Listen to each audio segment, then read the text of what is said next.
We need residencies that talk about these issues, about bodies and about people and about belonging, because we live in a political moment where disbelonging has become the norm. The Binational Arts Residency is now in its third year. It was founded by Cassandra Hernandez from Kala Alliance and myself. Each year we look for an artist who is at the top of their skill level and in technique. So we've worked with a painter, we've worked with a theater practitioner, and this year we worked with a dancer.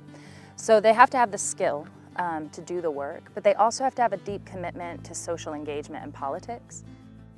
Bringing an artist like Ana Maria Alvarez, who is not only an incredible performer and choreographer, but who's someone who thinks very deeply about issues of cultural history and perhaps create a space where we might understand each other a little better.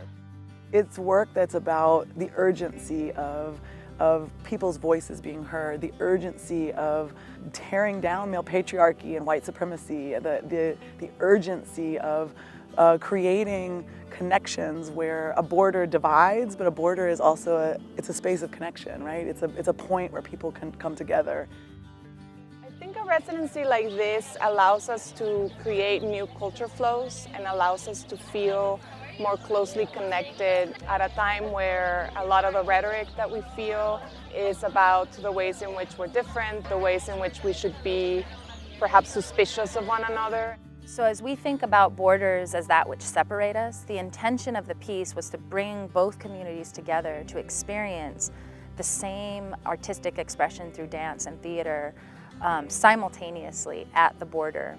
So suddenly you're seeing these children and youth who have been working together for now 6 months, performing together the exact same pieces. They're in conversation with each other, and yet both communities cannot cross.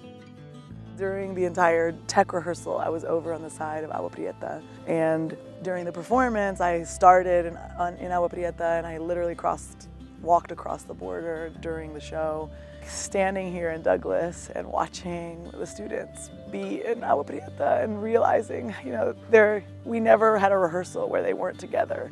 And like in the actual performance, there was this giant slab of metal that has been created to divide them and to communicate to them that they are different and that some lives are more important than others. And you know, it's so arbitrary and so outrageous when they were all moving together and looking at one another and, you know, yelling at one another and singing together to one another and moving together as one. That wall that's what it is. It's a slab of metal. That's what it is.